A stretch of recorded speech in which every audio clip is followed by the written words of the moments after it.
Cerita diawali di sebuah pasar. Dongchul dan temannya yang bernama Chonsik sedang mengirim pesanan ikan kepada pelanggan mereka. Terlihat ada kegaduhan. Kepala pasar menagih uang biaya pemeliharaan kepada seorang pedagang yang menunggak. Chonsik nampak kesal karena ia menganggap si kepala pasar itu selalu bertindak semena-mena.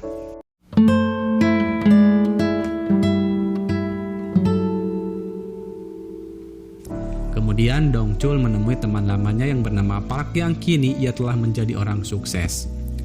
Park memperkenalkan rekan bisnisnya kepada Dongchul. Ia juga mengajak Dongchul terjun ke dalam bisnis ini.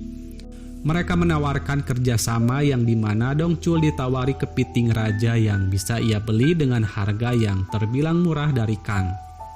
Si kepiting ini sulit didapat dan harus dikirim dari luar negeri.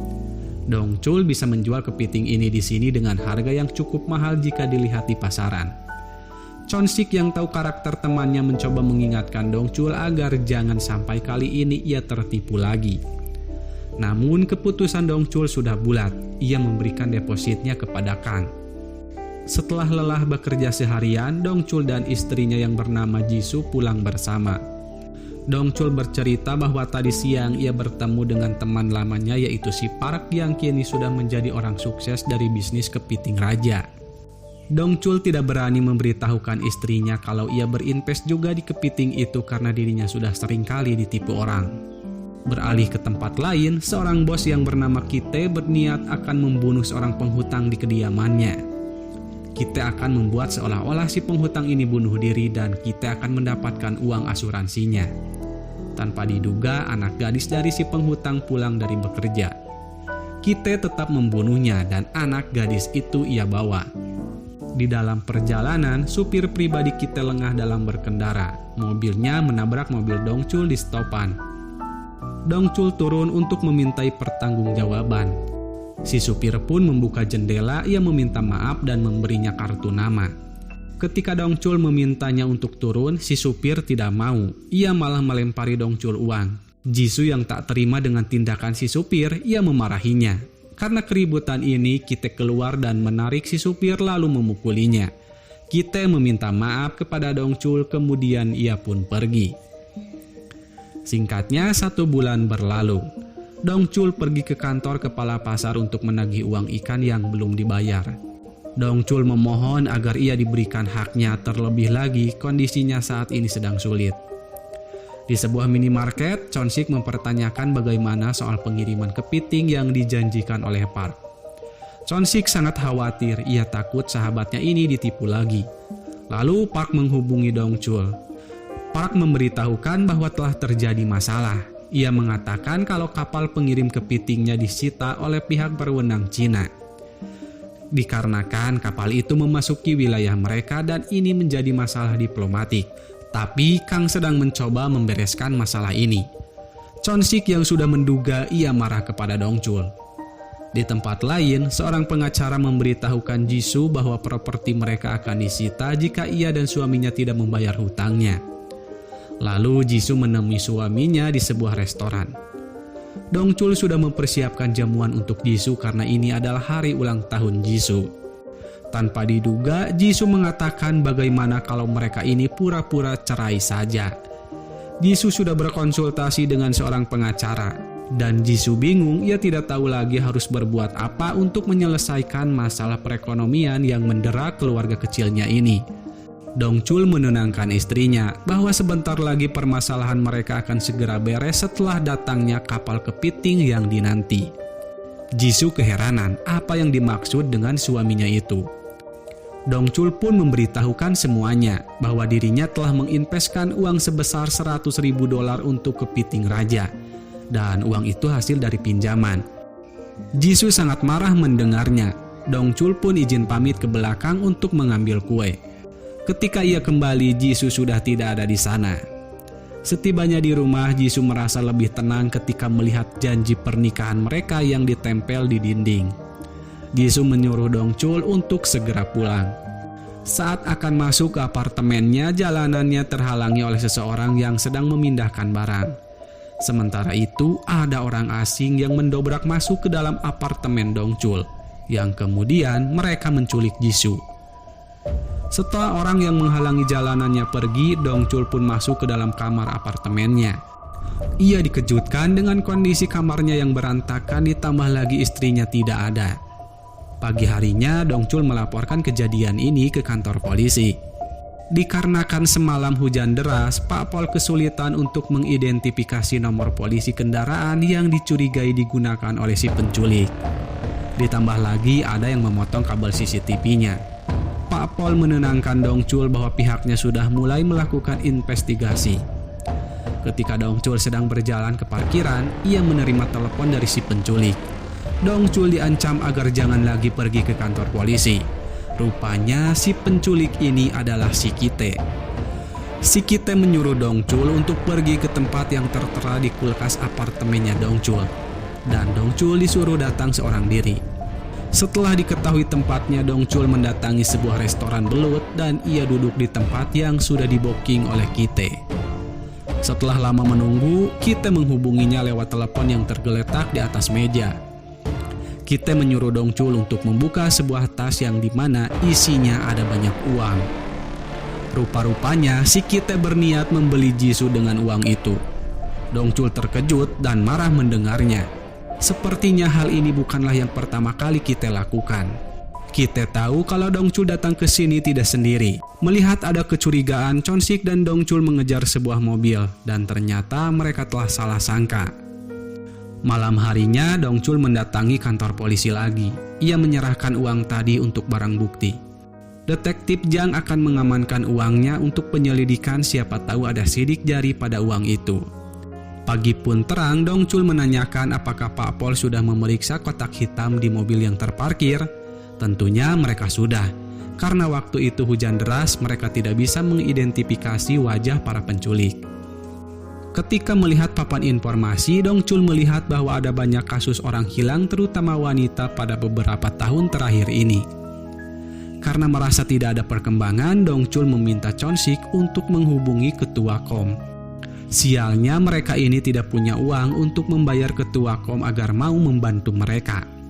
Dengan terpaksa, Dongchul meminta uang yang menjadi haknya kepada ketua pasar.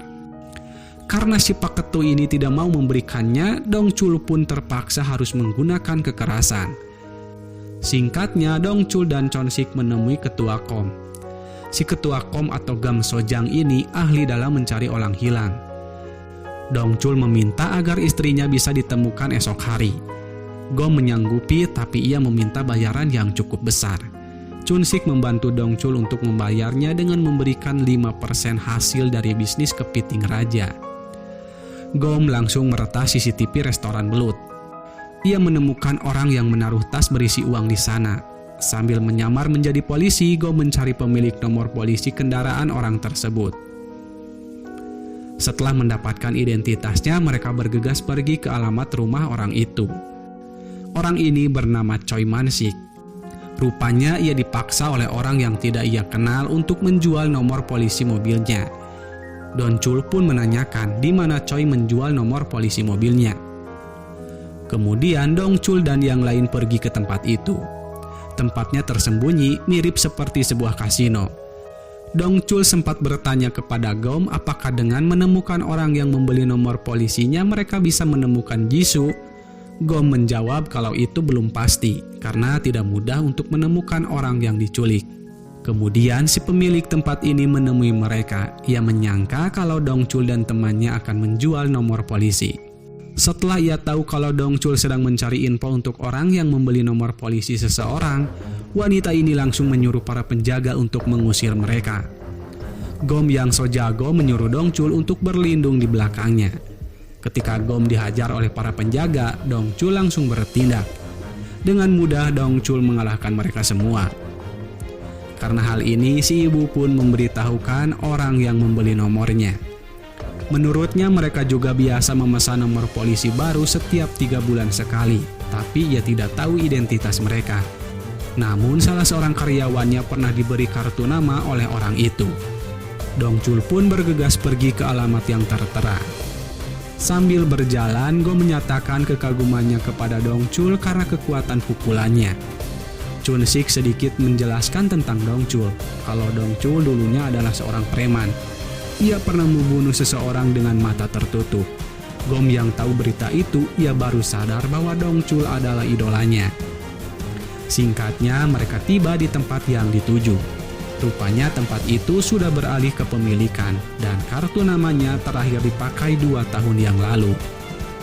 Ketika Dongchul akan pulang, ia melihat sebuah mobil yang membuatnya teringat dengan mobil yang terekam CCTV di TKP.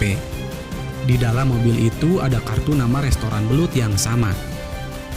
Ditambah lagi, Dongchul ingat bahwa orang yang mengendarai mobil ini adalah orang yang menghalangi jalannya waktu pulang ke apartemen. Saat orang itu masuk ke dalam mobil, Dongchul menghampiri. Sialnya, ia sadar lalu memacu mobilnya. Setelah Dongchul gagal menangkap orang itu, ia mendapat kabar dari Papol. Singkatnya, Papol menunjukkan foto mayat seorang wanita. Setelah dilihat, dia bukan Jisoo. Ternyata wanita ini adalah orang yang hilang pada 2 tahun yang lalu. Menurut info, wanita ini sakit dan koma saat ia hilang, dan beritanya menggemparkan media. Namun Papol tidak bisa menemukan si wanita, dan orang-orang mulai melupakan kasus ini. Hal yang menariknya adalah suami wanita itu menyerahkan dirinya kepada polisi. Dongchul pun menemui Lee di rumah duka. Dongchul memberitahukan apa yang menimpa kepada istrinya. Lee juga bercerita pada 2 tahun yang lalu, Lee menjadi perbincangan hangat di kalangan masyarakat karena kesetiaannya mendampingi sang istri yang sedang koma di rumah sakit. Hingga suatu waktu Kite menculik Lee. Kite tidak suka dengan Lee yang bertingkah sok perhatian dan baik kepada istrinya di depan televisi. Kite pun memberikan Lee uang yang cukup banyak. Sebagai gantinya, istri Lee yang koma akan menjadi miliknya. Lee yang gelap mata dan muak dengan kehidupannya, ia mengambil uang itu. Sebelum Dongchul pergi, Lee memberikan bahan-bahan penyelidikan kepada Dongchul, siapa tahu itu bisa membantunya. Setelah dilihat-lihat, ada kartu nama yang sama yang pernah seseorang berikan kepada Dongchul waktu insiden di Stopan. Tiba-tiba Lee jatuh dari atas gedung. Sudah pasti ada seseorang yang melakukan sesuatu kepadanya. Dengan segera Dongchul menemui orang yang ada di kartu namanya. Ternyata orang yang ia temui adalah si supir pribadi Kite. Daesung pura-pura tidak tahu Dongchul. Dongchul langsung to the point saja, tapi Daesung terus mengelak bahwa ia tidak tahu siapa Dongchul. Dongchul pun membawa Daesung bersamanya. Setelah dihajar babak belur, Daesung masih saja bungkam. Lalu Kite meneleponnya. Kite menunjukkan kondisi Jisoo. Kite mengira bahwa Daesung telah memberitahu rahasianya kepada Dongchul. Kite menyuruh Dongchul untuk membunuh Daesung dan jika tidak, dirinya akan membunuh Jisoo. Karena Kite mencoba membunuh Jisoo, Dongchul pun terpaksa mencekik Daesung hingga ia tewas. Kite memberikan tantangan. Ia ingin uangnya kembali, jika sudah didapat mereka akan bertemu untuk menukar uangnya dengan Jisoo. Ternyata si Daesung belumlah mati. Waktu tadi Dongchul hanya memblokir arterinya untuk membuat Daesung pingsan. Setelah membuat darah Daesung mengalir di kepala, ia pun sadar lagi. Kali ini Daesung mengatakan semua info tentang Kite yang ia tahu.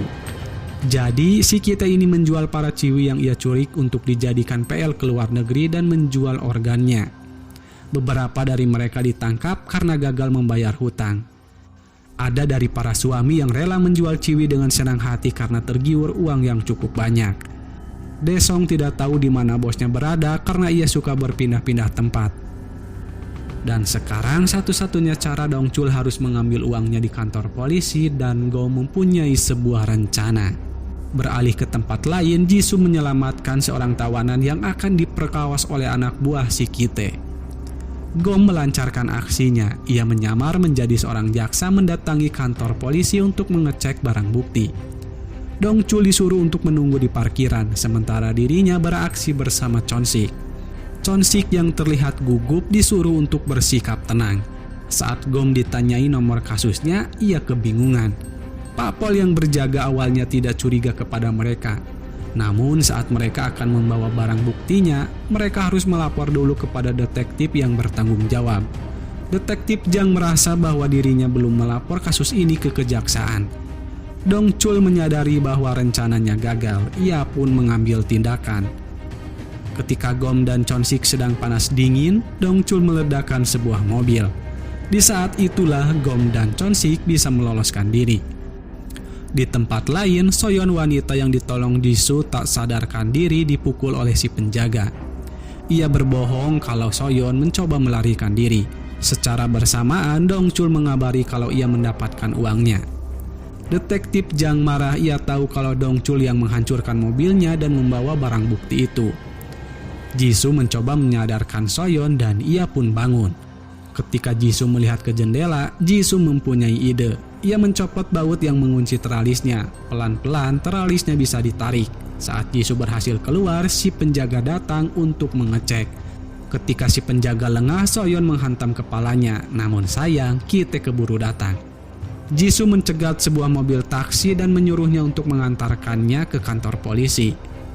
Lagi-lagi Jisoo berhasil ditangkap oleh Ki-tae. Di sisi lain, Dongchul tiba di tempat penyekapan. Ia masuk ke dalam dan menghajar penjaga. Lalu ia pergi ke lantai atas dan menghajar para penjaga lainnya.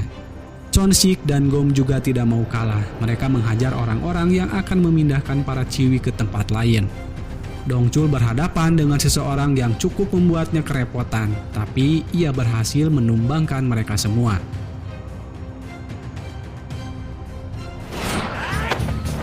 Setelah semuanya beres, Papua datang ke sana. Detektif Jang tertipu oleh Gom yang mengaku kalau dirinya seorang jaksa. Di dalam perjalanan, Dongchul berpapasan dengan mobil Ki-tae. Si Ki-tae mengira kalau Dongchul adalah seorang polisi karena ia menggunakan mobil polisi.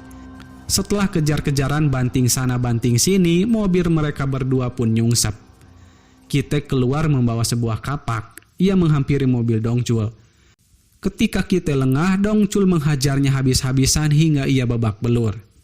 Setelah ia puas memukulinya, Dongchul menghampiri istrinya. Ia sangat bahagia bisa bertemu lagi dengan sang istri tanpa kekurangan apapun. Lalu Pak Pol datang ke TKP.